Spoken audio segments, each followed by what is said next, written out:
Google doesn't just search, it understands beyond keywords. That is the topic for today's discussion. We're going to be diving into Google today. I believe Google is one place everybody always wants to hear, talk about, be one with, connect with. In fact, I'm sure before you even opened or listened to this podcast episode, you were on Google once upon a time today, for sure. Either you will be, or you have been, or you might be. Even though you're going to go to ChatGPT, at some point you're going to have to Google something, which is the major factor for a lot of people that are trying to get into this new world of Google, because there's something called Google Mera. I talked about it before, Muvera. This just launched last month. So a lot is going on, a lot of conversations are happening, and I want us to really look into it today so that you can also understand that it's not just keywords. It's not just keywords, because the keywords that we're using to generate traffic are there for a reason. But at the same time, we need to know why we're even using those keywords in the first place. I'll give you a very easy example that you can actually think about. One really good example you can think of is how if you put a hyphen in between a word, for example, just to let you know how this is so important. We're working on a project for a client, and he has a podcast on self-improvement. Now, here's the thing about self-improvement. Self-improvement is a compound word. It can also be two words. So you can have self space improvement, or you can have space dash improvement. Both of them will still get you to the same result. But here's the thing, according to the algorithm, when you do self space improvement, that's a bigger chunk than self dash improvement, because most people type without the space or without the dash, depending on how you type. It depends. Okay, if I'm going to use space or dash, that's because I want to explain something. But if I'm going to say best restaurants to eat for the weekend, I'm not going to use dashes. I'm going to use spaces. So why I'm giving you this information is because there's a way Google is going to be searching for the answer that you're trying to get, either through the AI mode overview, or through the search results, or through Google Mera, which is pretty much an algorithm that allows Google to not just be a library of results or web pages, but also a library that turns into conversations that you can have and get exactly what you're looking for in the mix. So we're going to talk about this today.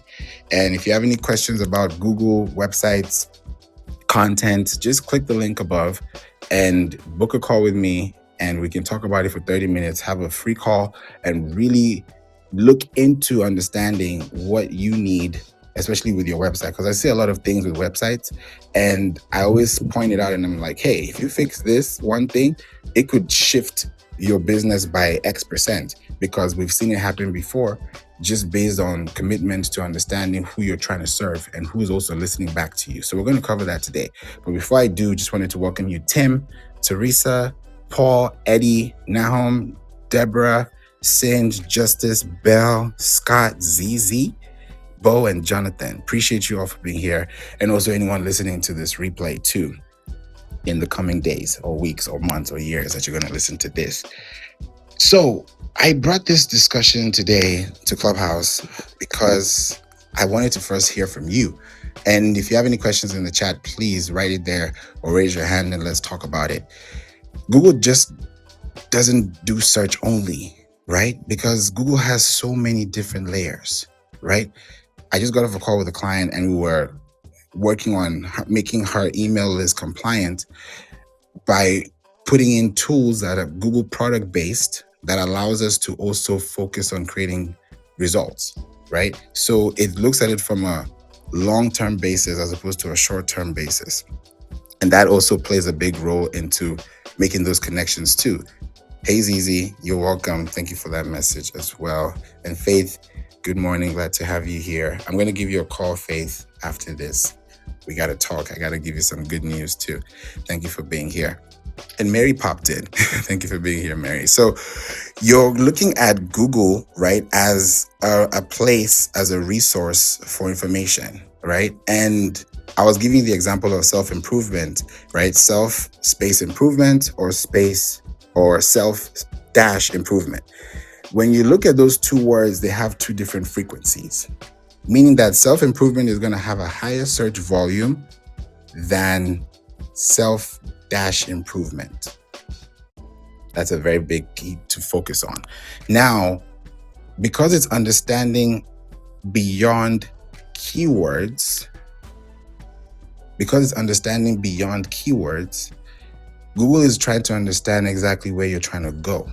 Because if I ask Google about restaurants to eat, the chances are you're hungry at that time you're asking that question. So Google is going to identify a place that's close to you because on your phone, you have your precise location turned on. So when you're now getting somewhere that's 2 miles, 0.8 miles, 5 miles, you decide where you want to go based on the reviews, what you're going to eat. Do you have time to drive 30 minutes or you have time to drive 10 minutes? Or do you want to Instacart it? Do you want to DoorDash it? Do you want to Uber Eats it? What do you want to do? That's going to be on you, right? But at that time, you're doing a search. So when you're searching online on Google for something, because you're trying to get a result, then your goal is to find out what else could Google be searching for from this same place. So if I'm thinking about restaurants as a business, my question now is, okay, how can I make Google understand that it's not just about the keywords I'm presenting, but it's also because I want to get to an expected end, which is to have someone either come to our store or buy our products from one of the grocery stores. How would I make that even a possibility or aware to that person that's actually looking for the information? The result from there is to create pages on your website that will translate that information. When you connect your website to Google Search Console, which is a free product at Google, it used to be called Google Webmaster Tools. That's why Bing still kept it as Bing Webmaster Tools, but it's technically a search console. So you go to Google and type in Google space search space console, enter.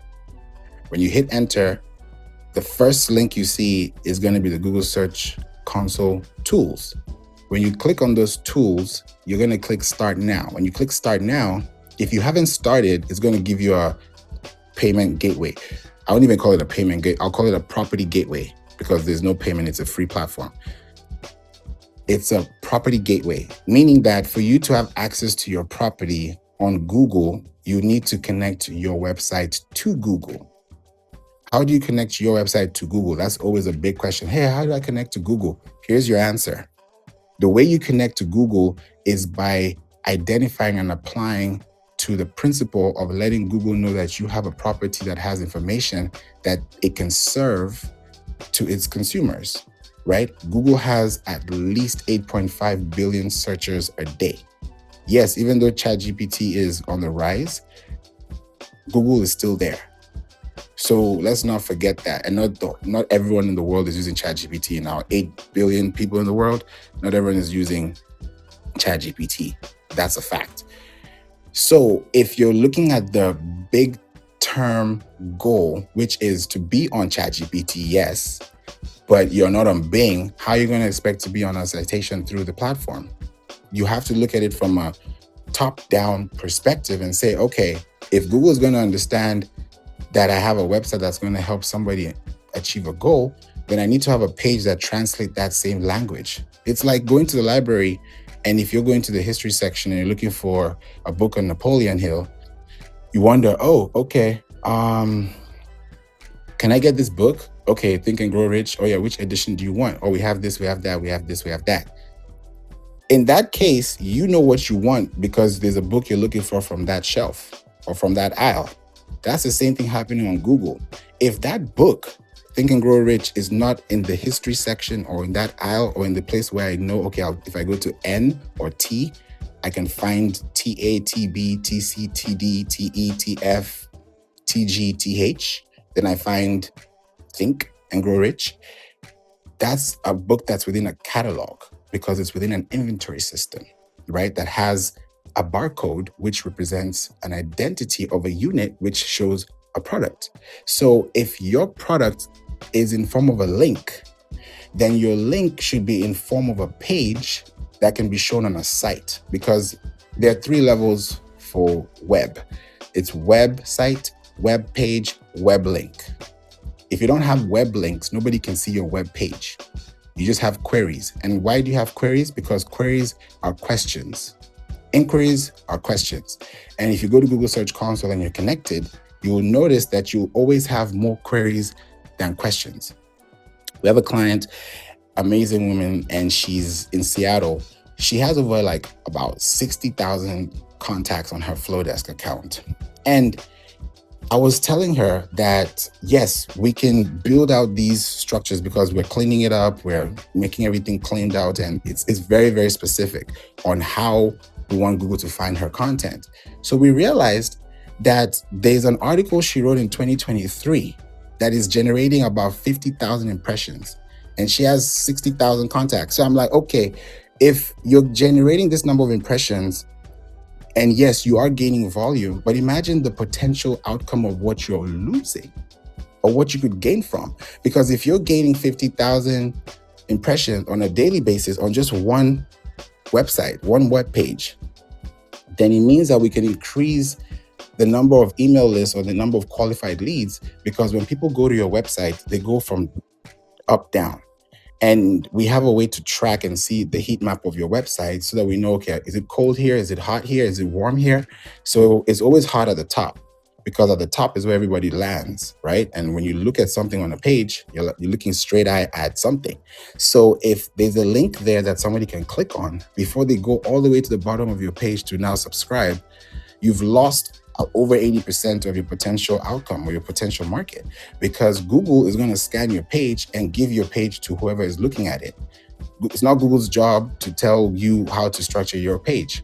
But if you do CRO, which is conversion rate optimization, then you'll know that when it's hotter at the top and people land, you have 17,000 visitors and your conversion rate is at 3% or 0.3%, then that 0.3 to that 3.0 is dependent on how you structure your page.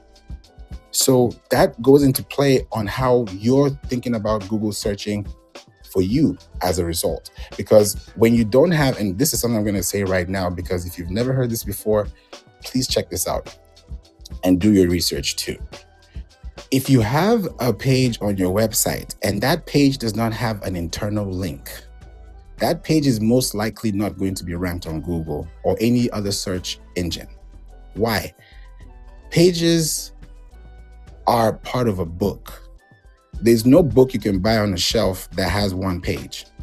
Every page is connected, it's binded, it's bound, however you want to call it. If you're looking at a lamination page, if you're looking at a laminated page, if you're looking at a hardcover, a paperback, whatever you want to call it, those pages are glued together. That's why you flip through the pages. A website is a page.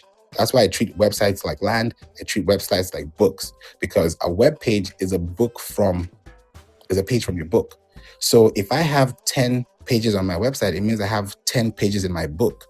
If there are 1.1 billion websites in the world, that means there are 1.1 billion books in the world. And not everyone's going to read your book, but the people who will find your book are the people who saw it through a source that they trust. And that trust comes from citations from Google, ChatGPT, Alexa, Siri, you name it. Those platforms come up to the top. LinkedIn too, G2 too. A lot of these platforms, if you look at where they sit when it comes to domain authority, those are the signals that Google search is looking for. Because Google is not going to recommend a site that is broken or a site that is thin, because you can have a website that is 42 kilobytes. That means you have a featherweight book online, compared to somebody who has like a Forbes or Wikipedia that may be over God knows how many megabytes or gigabytes or terabytes of data they have within their domain. So when you're selling your business, when you have an exit plan, one of the things that you're definitely going to have to think about is your community, your list. How valuable is my business? How credible is my business? What's the impact of my business? And that's going to come in form of your website. If you just have a landing page, that's the only page people are going to see on the web, you're not going to rank on Google for anything, because there are many web pages, there are billions of pages that show up every day on the web. So if your one page is going against the billions of pages in the 8 billion world we're in, it's not going to work. But how it's going to work is when you look at your website and you say, okay, website, connect to Google Search Console, connect to Bing Webmasters, connect to Google Analytics, connect to Fathom Analytics if you want to do that too, connect to Matomo Analytics if you want to do that too, connect to Microsoft Clarity, connect to DuckDuckGo, connect to Yandex, connect to Bing Places, Google Business Profile if you have a brick and mortar store. These are places that are free. Everything I've just told you, if you rewind this information, it's free. If you please, I really want you to rewind this. These platforms I just mentioned are going to help you scale, because when you put your website and you claim your property on these platforms, meaning that you're putting codes into your website header tag, and you're also putting codes into your DNS records, which is your domain name server records. That means that you're creating content that anytime you show up in form of an email, a link, a page, a site, a citation, whatever you want to call it, your domain will be seen, heard, and remembered. That's what we go with here when I connect to my team. We're a team of 10, plus me 11. And when I look at 11s, like because I love soccer, I love football or soccer, however you want to call it. I'm a Manchester City fan, and I love tactics. I love looking at business is a sport, music is a sport, entertainment is a sport. That's why it's called showbiz, right? It's show business. It's the business of the show. So if the show has a business plan, the show has a business structure, the show has a business objective, then you're creating content that's going to meet those objectives and form those KPIs that you're going to look for in the future. So as a business, you're not just looking at Google, because what happens if you connect, and we did this with our client, where for you to connect to Google Search Console, you connect your property, you submit your sitemap, you check your links, you do your technical backups, you do your audits. You can even go to searchconsoleaudit.com and check and see whether you have rankings or not. These are things that we tell you. Why I'm giving you these tools and saying it like this is because when you work with us, when you want to do any SEO service with us or with anybody else, if they don't do these things, you're in hot soup. You're in hot soup because you don't know on the other side what could have been happening. If you just changed a few things on your website, a lot of things could have changed.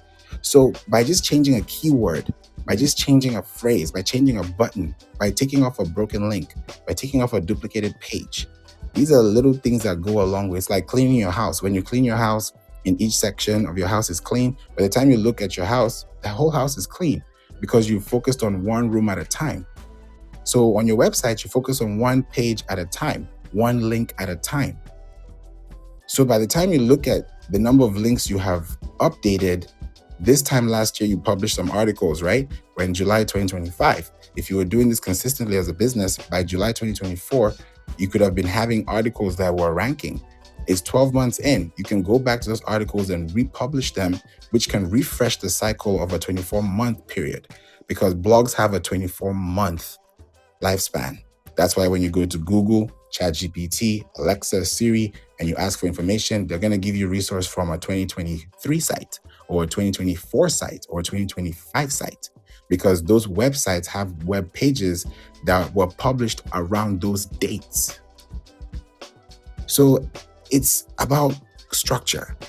Nothing works without structure. Businesses do not operate without structure, right? So if the business structure of your website is not structuring a format that allows people to find you accessibly on the web, then there's a problem. And one way you'll know there's a problem is if you connect these analytics tools I've mentioned and you do a 30-day timeline or even a 28-day timeline, and you notice that ChatGPT doesn't show up on your results as a source referral, if you notice that Bing.com doesn't show up as a source referral or direct or organic or any other social platform that could be search-based doesn't show up on your platform, that's a problem. because that says that Google does not see your website as a credible source to suggest your pages with the links embedded or the links within to people who are looking for the same information that other people have. That's just it. Because you're looking at it from understanding what this keyword is going to say. Is this keyword bringing in traffic? Is it bringing in value? Is it bringing in information? Or is it bringing in connections? Or is it actually bringing in confusion? Because you could be one keyword away from people finding you. You might be talking about something as a coach and you're using the wrong words because Google understands it as another word. So looking at this long term is something for you to really see and ask yourself, okay, if I want to show up on the web for this term, what is going on? In fact, do this, try this out. If you want to rank, perform, and outsmart your competition, first step is to go to Google and also go to Bing. Create 2 tabs. Go to google.com, go to bing.com. Type in what you want people to find you for in the search box. Then see the results. Another tactic I can give you is if you want to know what blogs are doing well on the internet, this is a hack. This is an SEO hack. So as you're listening to this, that's why I always give you this high level information so that if it gets too hard, at least at some point you can, you don't do things easy first time. It gets easier as you go.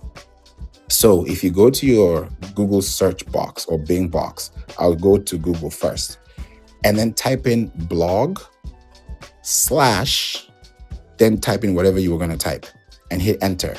When you do that blog / you have prompted, you know how we're doing ChatGPT prompts?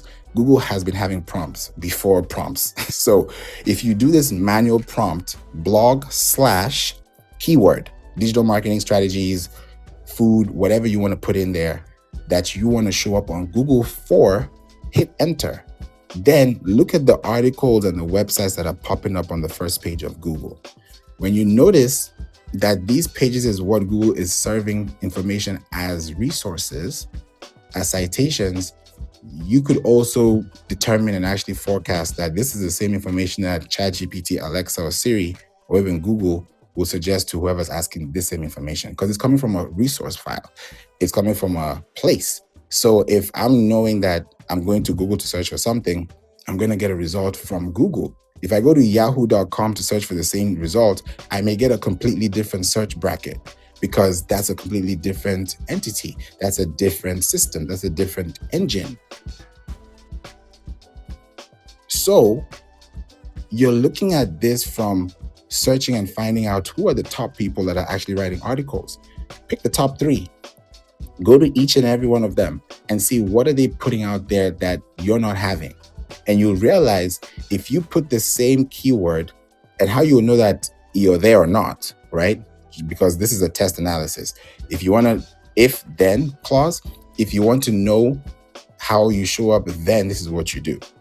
You go to Google, you type in SITE, that's site, colon, full colon, not a semicolon, a full colon, and then put in your domain.com, your website.com, space, not even apostrophe, quotation marks, open quotation, put in the keyword that you just searched previously with the blog / after, and then close quotation marks and then hit enter. If you realize that you don't get a search result on your feed, then that means that nobody knows about a link or a page on Google that can link back to your website.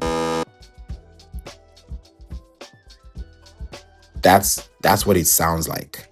If these links had sounds, that's what it would sound like. Because I want to be very practical. But in the reverse, on the good side of things, which is where we want to be, if you type in that same prompt and you type in whatever you've searched and you get a result, and that result gives you a positive feedback, meaning that you have a link or a set of links, then that means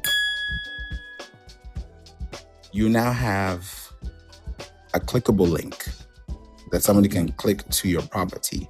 Because when you first connected your website to Google Search Console, you were securing your property on Google, meaning that if somebody found you on Google, it's because you were found through the property acquisition from your website. So when your website is connected to Google, because Google is a website, there's google.com, and then there's yourwebsite.com. So what you're doing is brand equity, you're doing brand leverage, you're doing PR. Because if you don't want to be on Google, you can definitely not be on Google. Not every 1 billion websites in the world are on Google. So you can definitely not be on Google, which is a huge possibility.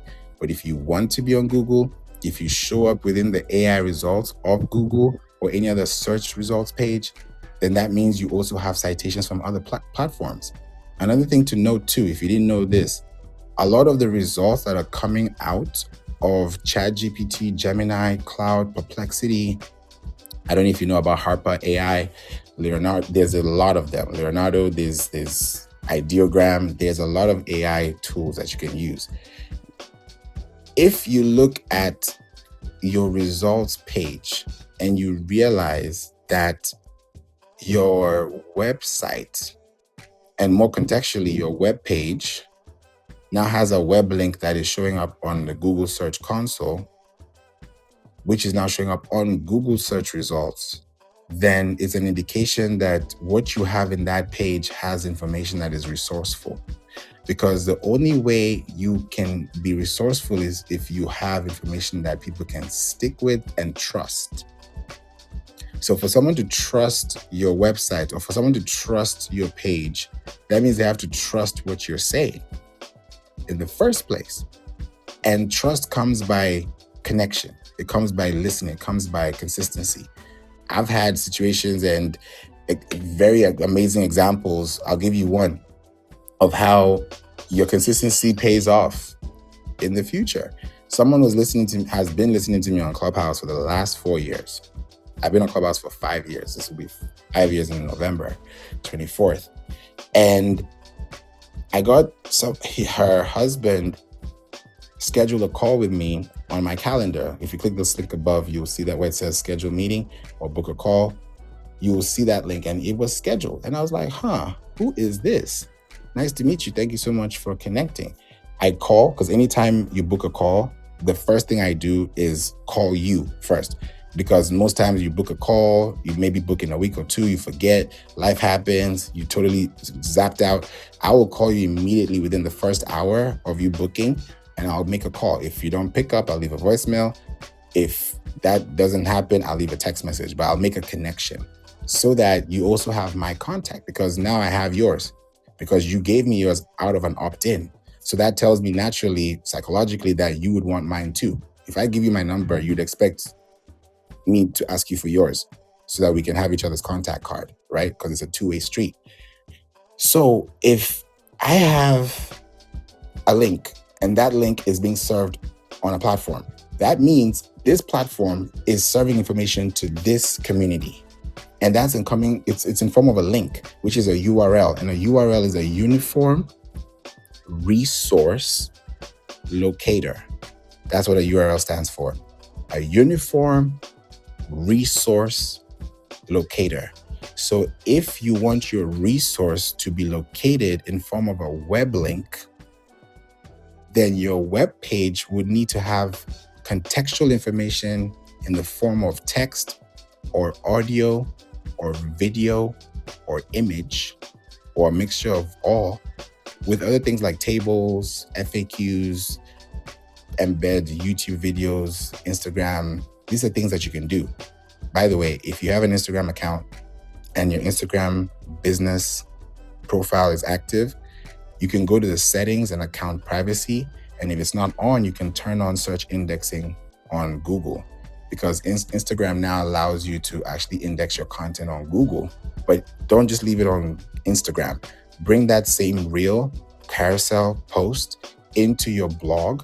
So when people are searching within the search box for what you talked about on Instagram 3 years ago, they can still find that blog on your website 3 days later or 3 hours after they think about it, because they're looking for it in real time.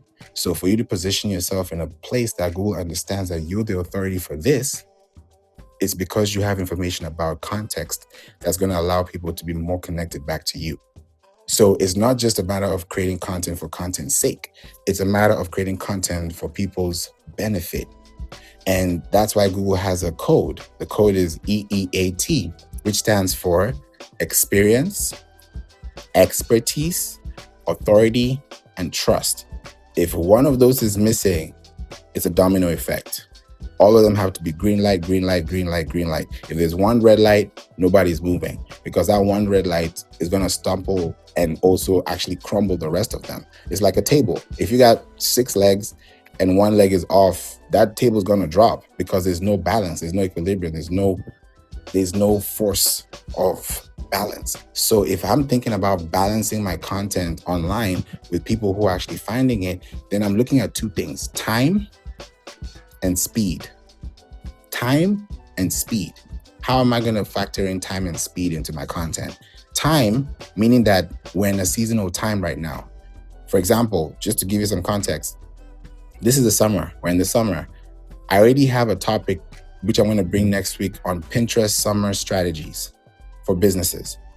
Pinterest summer strategies for businesses. Because Apple, I don't know if y'all know this, but Apple is notorious in September on Pinterest for running ads a 30-day cycle just to pretty much make sure that their brand is seen. And a lot of us may not know this because we're not using Pinterest, but we handle Pinterest accounts and we manage them. We build them out close to 400 pins in a month. It's not an easy thing to do, but it's something that when you think about 6 months down the line, 12 months down the line, you have accelerated your business, or you've actually compounded your business's interest on the web because now you have information that people can find through Google Images. So I'm looking at this from a long-term perspective where you're seeing Google as the respondent for your content, and you're also seeing it in form of content that people can find. So how did I even come up with this Pinterest summer strategies? It's because somebody found me on my podcast. She's all the way in Spain. Shout out to you, Millie, because she also listens to the podcast. She told me this on LinkedIn. And she was looking for people that, would help with, SEO, Pinterest, just to understand, okay, what's really going on here? I'm looking for Pinterest, but who's really talking about it? And she saw me, reached out to me on LinkedIn, because on my podcast, I always have my LinkedIn there, and we have close to 15,000 followers. And by this time last year, I think I was around 6,000 followers on LinkedIn. So I'm looking at the result from somebody asking me, hey, I listened to your podcast and we're listening to in 151 countries. So these days I'm just like, okay, it's still humbling to see that this is still happening, and it's actually really happening when I get connections like this. So she said, hey, Pinterest, I would love to know more about this. I said, okay, what would you like to know about Pinterest? Because now what I do is I ask people, and if you have the question or thought, please put it in the chat too. I said, if you have any question about anything, I can turn that question into a podcast episode so that you can use that podcast episode to analyze, test, evaluate, decide, research, and then take the next step forward. And that has been happening not just with Millie, but other people too. And when they find the podcast, I'm like, okay, this podcast is saying something to people. And I went to Pinterest and I typed in Pinterest and I saw summer. That's when I knew, okay, when the summertime, businesses don't know how to use Pinterest in the summer or even use it at all. And we're coming to the we're in the second half of the year, but we're coming to a point where in the year, a lot of promotions, advertisements, when Q3, Q4 is going to be a lot going on. So if you're going to use Pinterest to advertise, because we specifically focus on zip code marketing and zip code advertising, if you're a business and you really know where your audience is, there's a way you can factor in SEO with Pinterest to make sure that you're visible on Google and other platforms, because a lot of businesses are spending tons of thousands of dollars or in their currency to get to the same destination that if you spend 3 months prior to plan, you could have saved all that money up front and now use a percentage of that to now gain a conversion lift. But I mean, everybody got their own rules and their own business policies. But when I look at it from these companies using all this stuff, it's like you're wasting money because you're not even tracking it. You could be tracking it and you could be getting conversions, but Imagine if you're getting a 30% conversion, great. That 70% could be pushed to 50-50 if you're able to do something that will help you 20% of the time to contribute to 80% of your outcome. So there's a lot of things that I think about and I hear and I see, and I'm like, yeah, we definitely want to tap into this. So I'm really excited that we're here to talk about this today as well. H, I see you in the chat. Can we talk about a robust social SEO strategy that would help to more effectively bring brand visibility and create a holistic strategy across website and social content? That is beautiful. Yes, I'm going to bring that as an episode next week. I just took a screenshot of the chat so that I can put that there and make sure that we can have that. That is dope. Thank you for that, H. Appreciate you. Juliana, how are you? Happy Friday. We'd love to hear from you. What's going down? Friday, everybody. I'm just in my kitchen trying to make some lunch. And I saw you on here, so I thought I'd come in here and support. But it's all good. And I like the fact that you mentioned last half of the year. And so, folks, make sure you have a budget for marketing, because those of you dealing with back to school stuff, in a hot minute, the kids are going to go back to school. But a lot of people don't take advantage of marketing. They see marketing as an expense. I'm one of the few accountants that will tell you marketing is not an expense. If I have my way, I'll call it an investment, because you can invest $10 and turn it into, I hate to say this, and people are going to shoot me down, but it could actually bring you $1,000 with a $10 used effectively with the right expert on your site.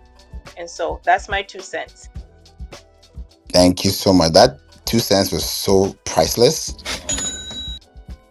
because you said something that was very, very important. What you put in creates what you get out.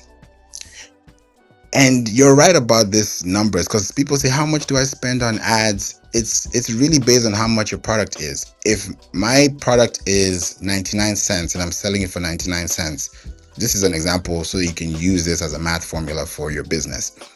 And I also spoke with Facebook about this. This was years ago. So I'm giving information that is very, very consistent.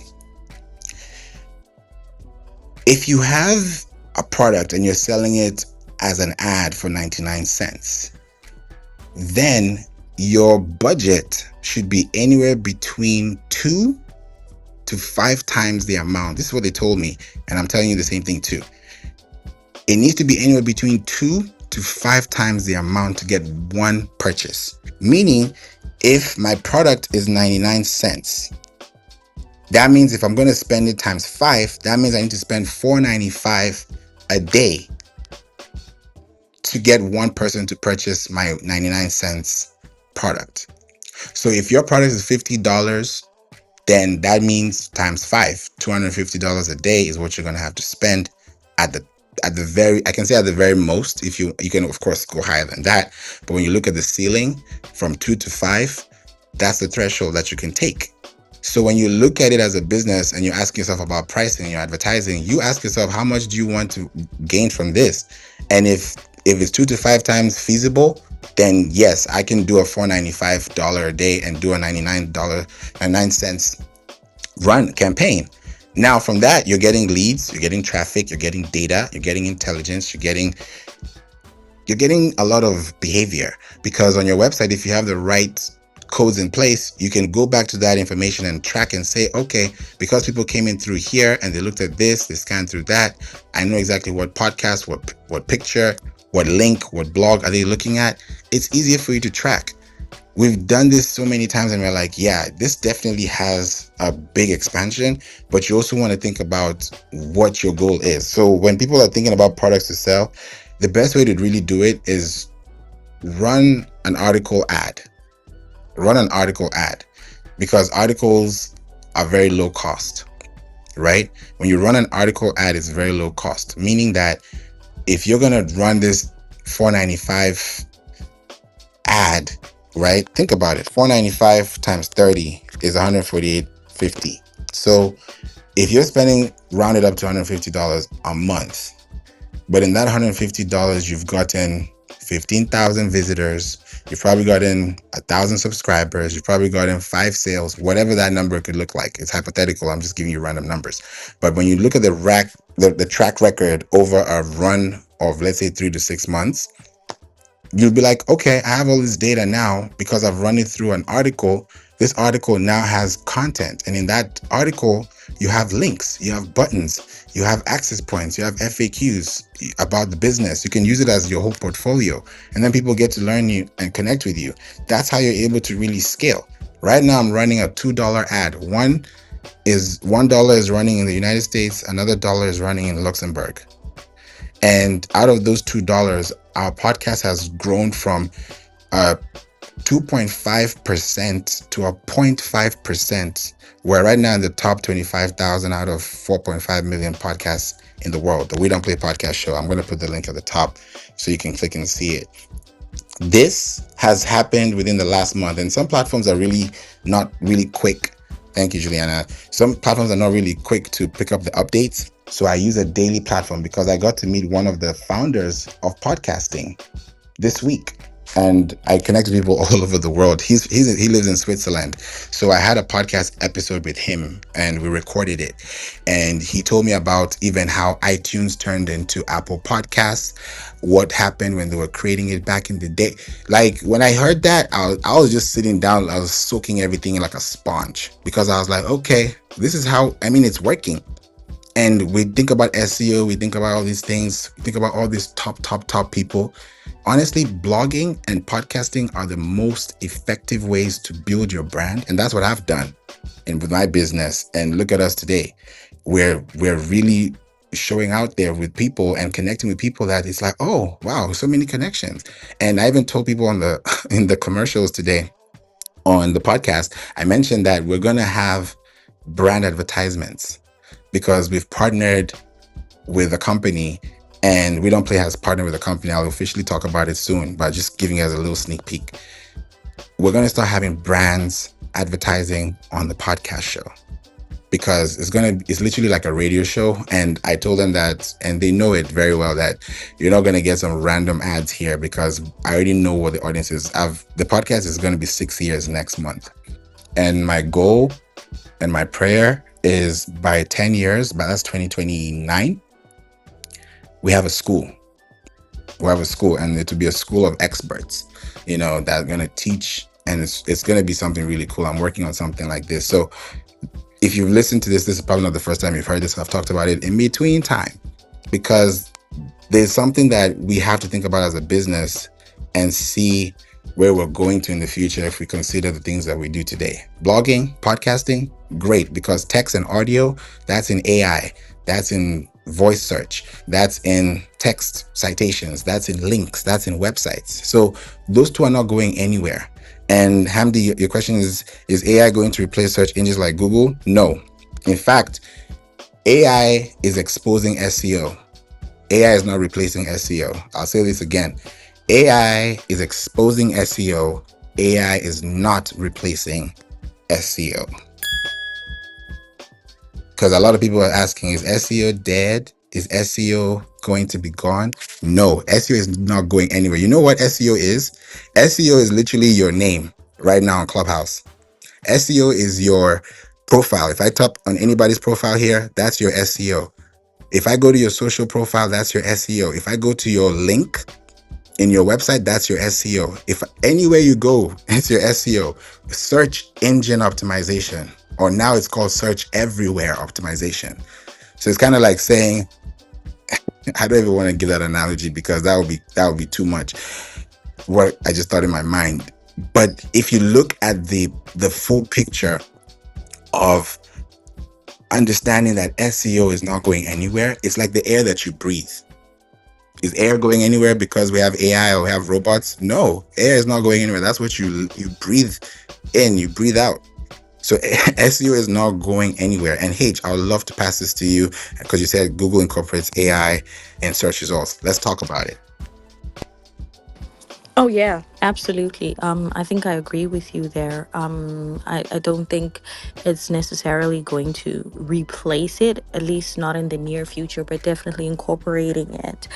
Um, Yeah, and so I think so that's why it's really important to have platforms like this, right? So that we are all sort of up to date in terms of what's happening and how do we take advantage of the space that's there now. I mean, essentially, when you're looking for stuff on Google, right? It's so intuitive, and that's the thing. And it's not just about finding one specific keyword now.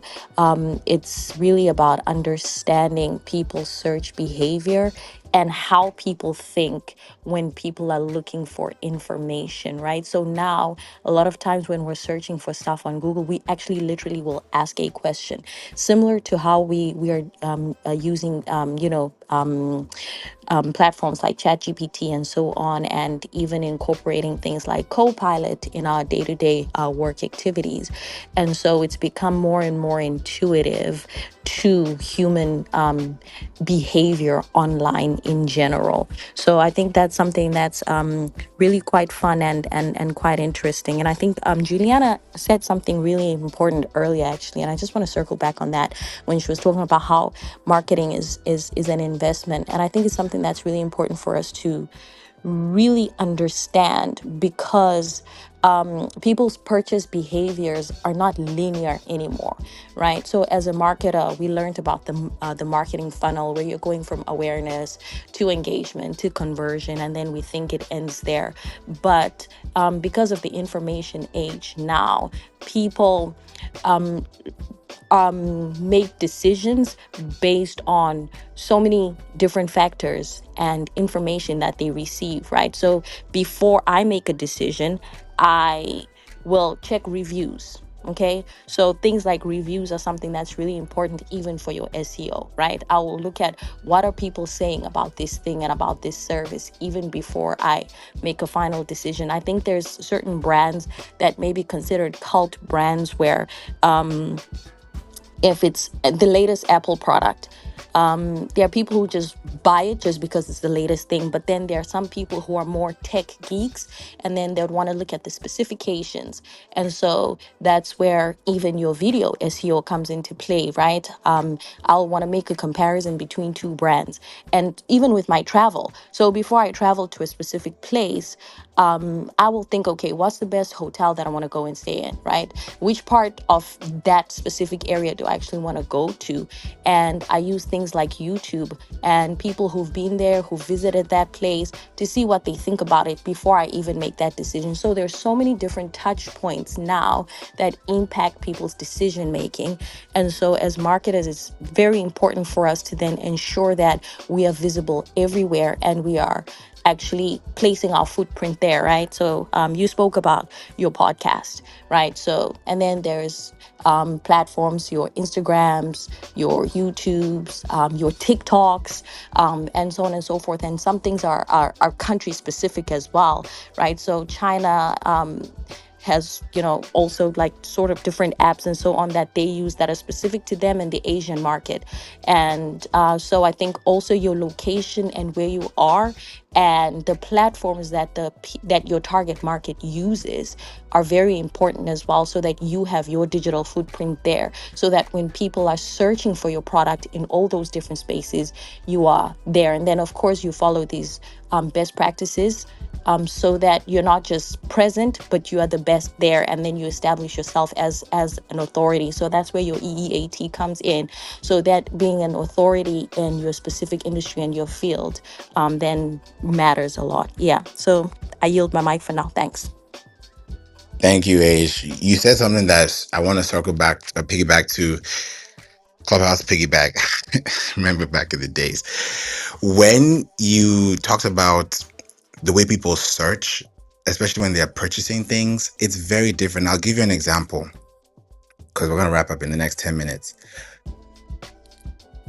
This is so unrelated, but I think this is going to help you understand this because I did something like this and I'm getting it tomorrow or today. I don't know if you guys have heard about hydrogen water. Hydrogen water. Hydrogen water is something that a lot of people are not hearing, but it's something that is already like happening. And hydrogen water is not going to the store to look for hydrogen water. There are bottles you can see online, but there are not so many brands that sell the authentic way of actually getting hydrogen water. And there's a company called Evolve that I approve, and you can do your research too. But just from doing that, it's allowed me to really understand it, because hydrogen water is technically, I mean, it's H2O, right? Water is H2O. But when you drink water, you don't have enough hydrogen. And hydrogen is the first, and it makes sense. God is just perfect. Hydrogen is the first, I'm not a scientist, but I did a Master of Science in Business, in entertainment business. Hydrogen is the first, it's the first compound, it's the first thing you see on the periodic table.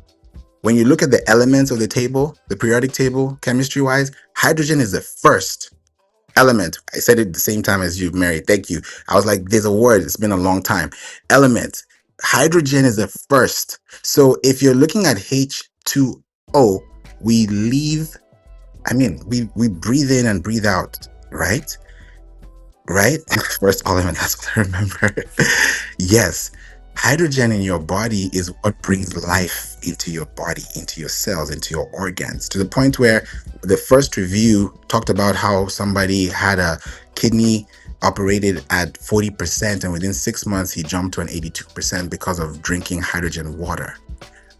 And I actually had a call with them yesterday, and you're supposed to drink it with distilled water or filtered water. Don't add any prebiotics or anything, just pure. And it's a charge. You charge your water, and as soon as you know, like when you drink Coke, I don't drink soda, but when you like hear the pop sound, that pop sound is coming from the carbonation, right? So when you think of that, psst, that sound you hear, with the water, you're going to hear that. And that's when you drink the water. So within the first few seconds of opening it up, you're able to drink it, and it now makes you alive. That's why when people get dehydrated because you're drinking bottles of water, that allows you, they say you should just drink at least three bottles of water. Three of those, it's 8 ounces. So 3 of those in a day, you wouldn't have to think about water again.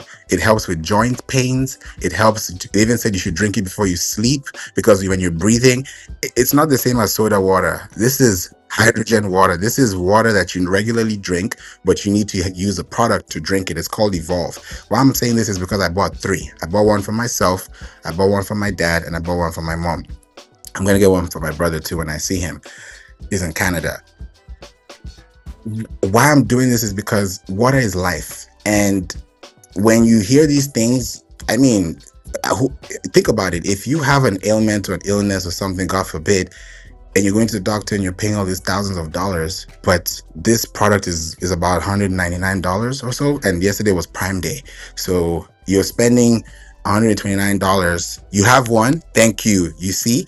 Yes, I have on the book. Yes. Thank you, Snappy. Thank you. Thank you. I'm so glad that somebody can attest to this, because I don't want you guys to think I'm crazy.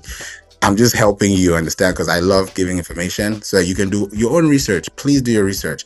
But me getting these things is telling me that, yeah, you want to live long, you have to do things the right way. Yeah, your organs have to be in living conditions. You don't have to be spending money on medical bills and all these things that you could be saving if you just worked out and did the right things. So that's what I'm going with, to just let you know that how I even got to find this out is through pre-purchase. Back to H point, because pre-purchase, I was on Instagram, I was on Facebook, I was on the website, I was on Amazon. I was like, I'm searching, I'm like, which is the best product? Because I got to know there's something called ppm, and it's something per million. I'm still learning it.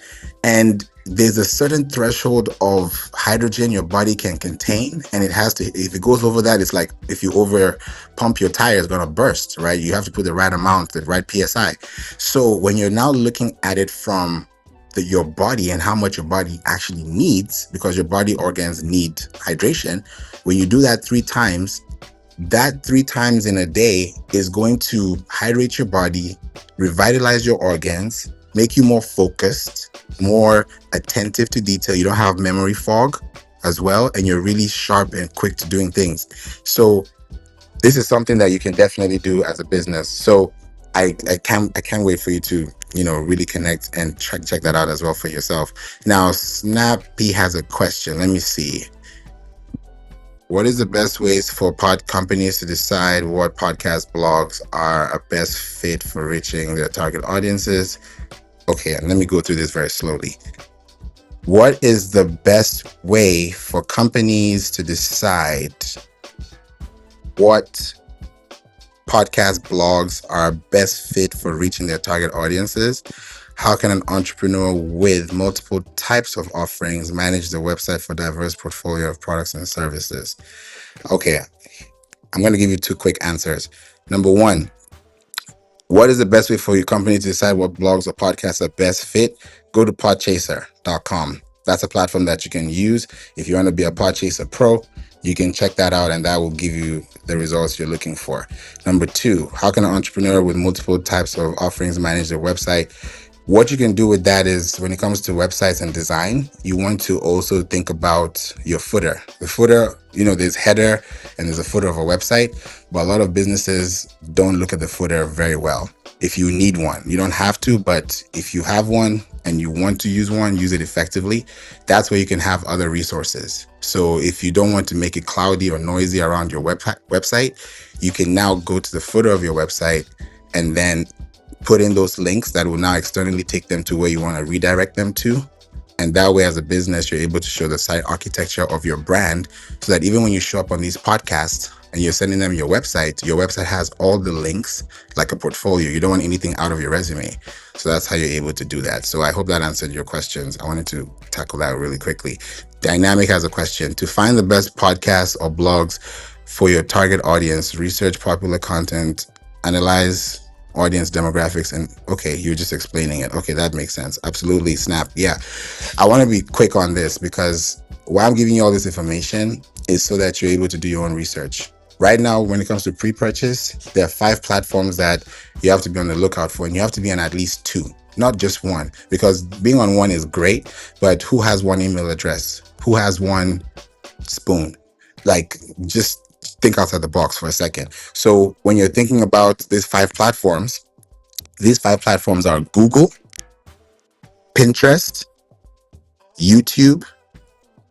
Actually, let me put YouTube out for now. Pre-purchase is Google, TikTok, Amazon, Pinterest. I think I'll just bring back YouTube in there for a second. And YouTube, because people use it as well. You can do it in pre or post. When you look at post-purchase, most people go to YouTube because when you purchase something, you want to go to YouTube to learn about it. So why am I giving you these platforms? When people are in purchase mode, they're thinking about these platforms. Google, they want to be on Google. And now you also definitely want to be on AI. You want to be on ChatGPT. Pinterest, that was the 5th one. Yes, Pinterest. Sorry, I'm having a full day today. Pinterest. So Google, Amazon, TikTok, yeah, Pinterest, and you also have to think about it. Yeah, I would say YouTube. Let me just keep YouTube there because why I'm saying YouTube is because when you're looking for reviews, Amazon doesn't give you video reviews as much. You might get influencers that it will give you reviews, but people want to read reviews. That's why when you're buying products or services, you're looking at it from a perspective of connections. I think I hit them. Yeah, I don't know. I'm trying to make sure I'm covering them all. Thank you. Because I know Pinterest has to be one. I can't ignore Pinterest. That's like the core. Because Pinterest is technically Google Images. So if you're on these platforms, at least 2 of them, it could be Google and Pinterest. It could be Google and TikTok. It could be Google and YouTube, because technically YouTube is owned by Google. So wherever you go, you're kind of still in the same circle. You're still within the same hamster wheel. But at the end of the day, the goal is to understand that Google doesn't just search. It understands beyond keywords. It understands your intent. What is your search intent? Is it informational based? Is it commercial based? Is it navigational based? Is it transactional based? And how you're going to know is if I say I'm looking for the best shoes to buy for running, then that's a commercial, because now I know commercially I have brands that can lead you to that purchase. If I'm looking for transactional, I'm looking for Groupon or discounts for hotels, that's transactional. If I'm looking for how to tie a tie, that's informational. If I'm looking for a privacy policy of a company, that's navigational. So when you search with intent, Google Mera, and I put the link for y'all to see, At the very, if you scroll up, you'll see Google Mera. I talked about it there, and that's the research from Google. It's called multi-vector retrieval. Multi-vector retrieval. Like when you think about this long-term focus plan as a business, right? If it's a multi-vector retrieval, it means that it's retrieving information that you consistently say. You know how you go to YouTube and you search for content, and in that content piece, you have a watch history of YouTube videos you've watched. That's why in your home feed you have certain types of videos that look like the videos you've watched.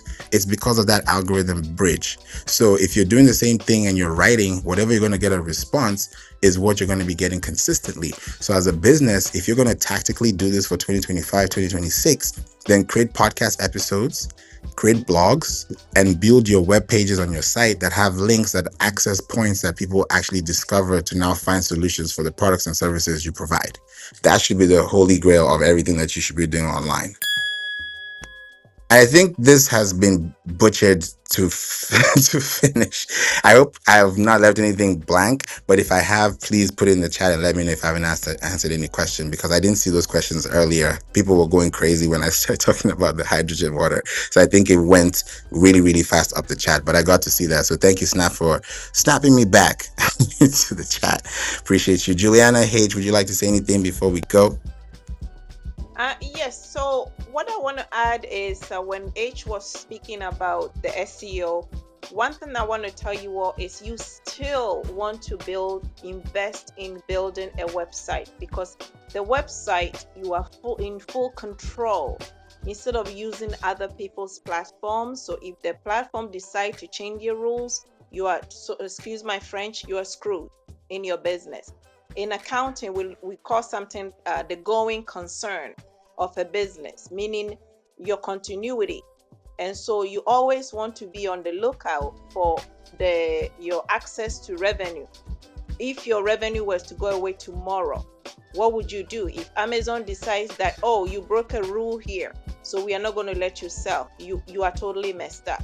So while you are on those platforms, always build your own home, which is your website. The second point is that these ChatGPT and all that stuff, I love them.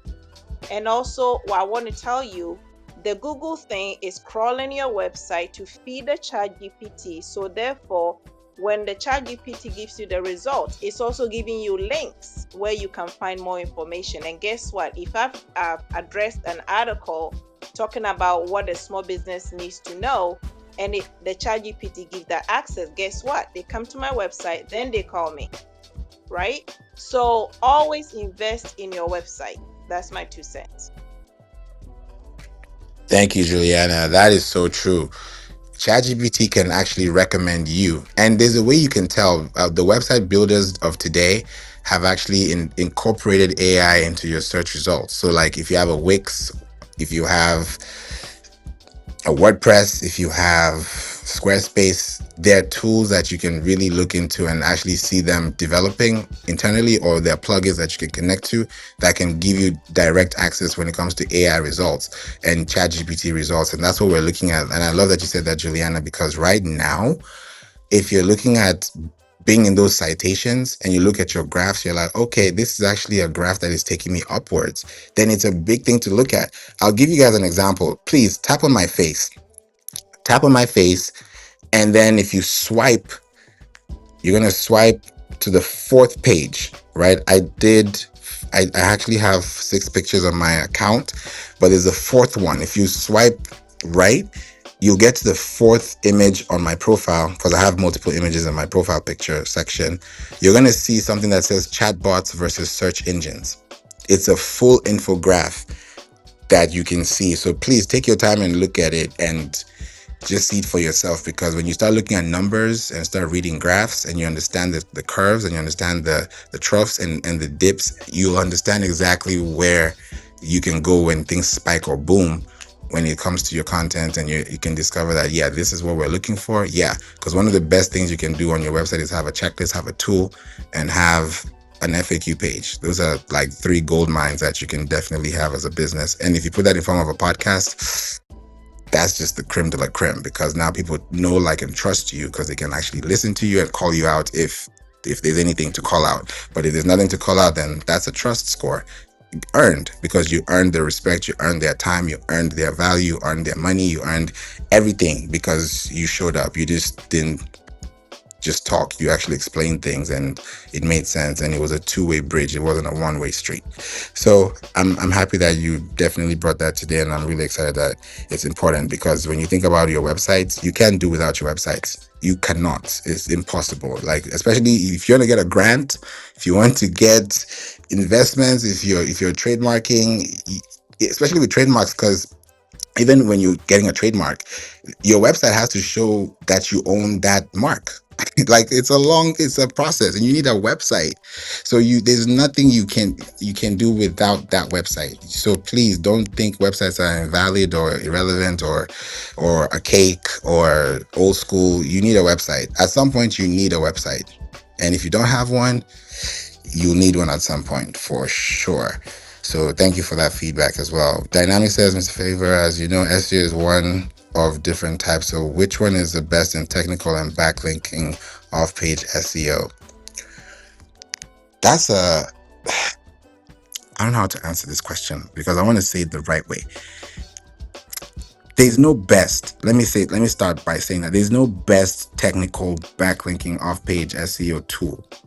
How you're going to determine what is working is when you have the same tools you're already using, which are free, like Google Search Console. You're able to now decide and see, okay, how can you start creating content that's going to give you more results? Because I can give you a bunch of tools that I know, but these tools may not help you. They may help you, but as I'm mentioning, these websites, great. They may have a payment attached to it, they may not. But if you're looking at your website from the structural architectural standpoint, if you build a lighthouse and that lighthouse can stand for decades, for eons, for donkey years, then technically you've been able to approve and have a proof of concept, which can be justified through evidence, right?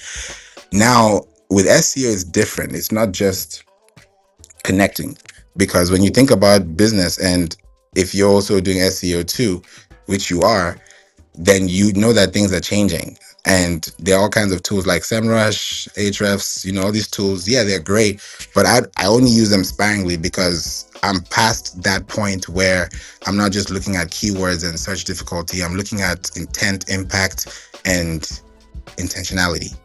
Like, what is their search intent and why are they intentional about what they're doing? Because that's going to actually result in the conversation we're going to have.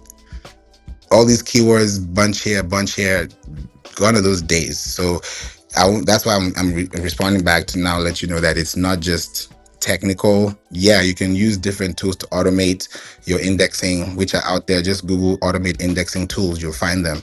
Backlinking tools, you'll find them. So it's not something that is wrong or random. It's out there. It's just that when you use these tools, you have to also know how it translates back into your connections. Because even if I have a technically sound website, but my content is not up to par, not up to standard, then I already missed the whole bus. Just like the way most people would create a whole website and then now look for someone to do SEO.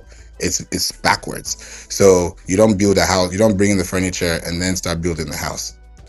So I hope that helps, and I hope that gave you some feedback.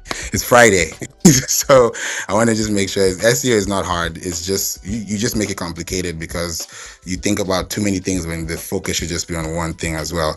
Is it just a folklore to benefit of alphabetical position when considering website naming convention? No, there's nothing with alphabetical position. No, that's not it. No, because if you have a website, what is really going to determine your website success is your TLD.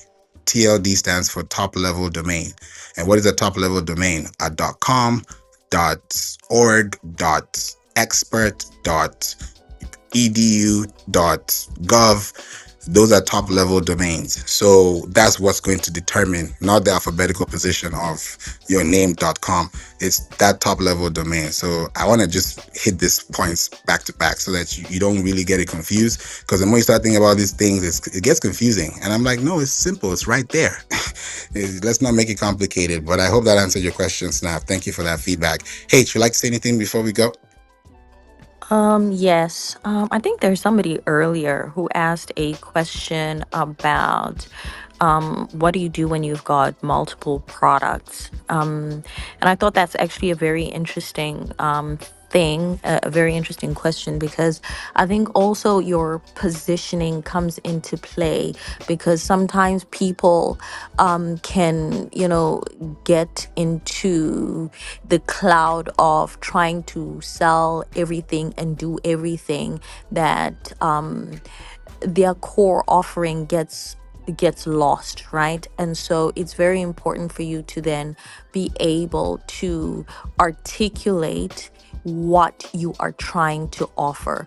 So for example, Apple, being a brand, they've got multiple products, but the key thing that you get maybe from a brand like Apple is that they've got this entire ecosystem and they have integration, right? And so you then need to be able to sort of communicate what your key value that you bring in is. And I think, as Juliana rightly put it, your website is really important, because then that's where you communicate that, and then it helps you to establish as well how to prioritize your products and your offerings within your website, so that you know, what do I put first, what goes up, what do I want to highlight, what are my hero products that will then help me to upsell the rest of my products. And so even your SEO then comes into play into, okay, what are people searching for? How then do I best position my products in a way that matches the search volume and the search terms that people are that people are looking for. So it's more of a strategic approach in terms of how you're positioning your products and your messaging within your website, for people to be able to then find your service and what you offer. So just wanted to add my 2 cents there, and I hope that helps. That helps. Thank you.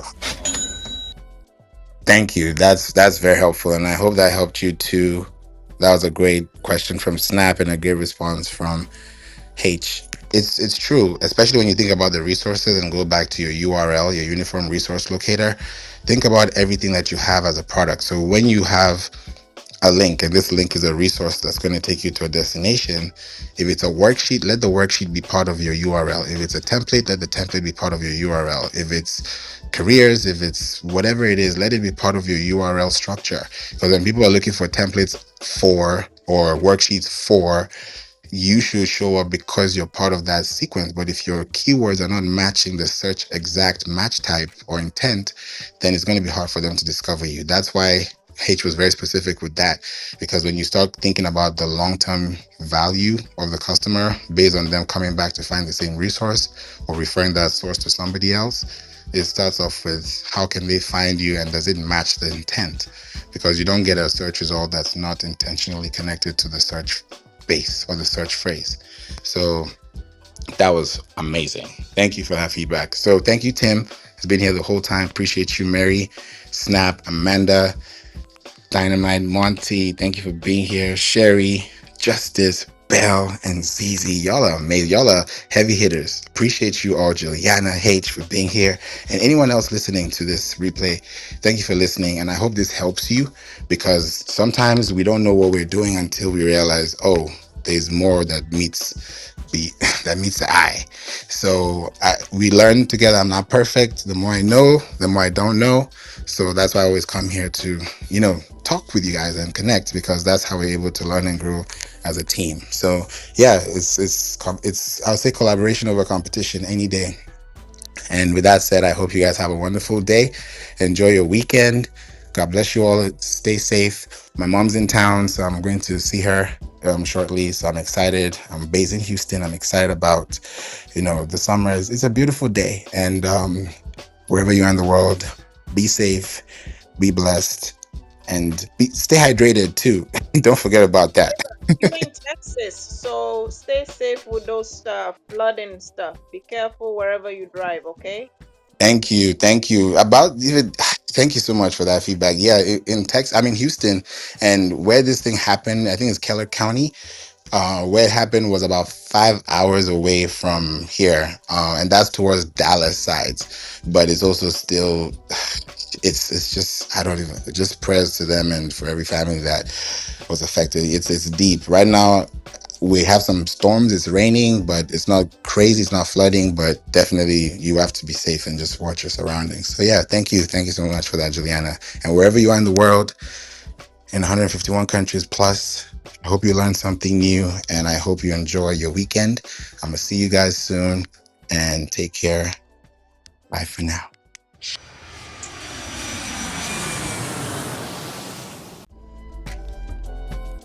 Now, that was an episode, right? Thank you so much for listening to the We Don't Play podcast show. I'm so glad that you're here and you are sticking tight with us, especially to the very end. Now, this is season 11 and we're going to do it differently. And I want to make sure that every episode you listen to has something to give back so that you can also learn more after you listen. Now, We Don't Play podcast show is where you listen, you live, you learn, and you earn. So if you're in any of those positions out of those four, please make sure that you reach out to me. Send out an email through info@playinc.online. That's info@playinc.online. Or you could go to playinc.online, which is a website, www.playinc.online, playinc.online, and schedule a call so that we can get you on an SEO discovery call to talk about your business and help you with your marketing needs. Thank you so much for listening, and I hope this helped you. See you in the next episode. God bless you. Jesus loves you. Bye.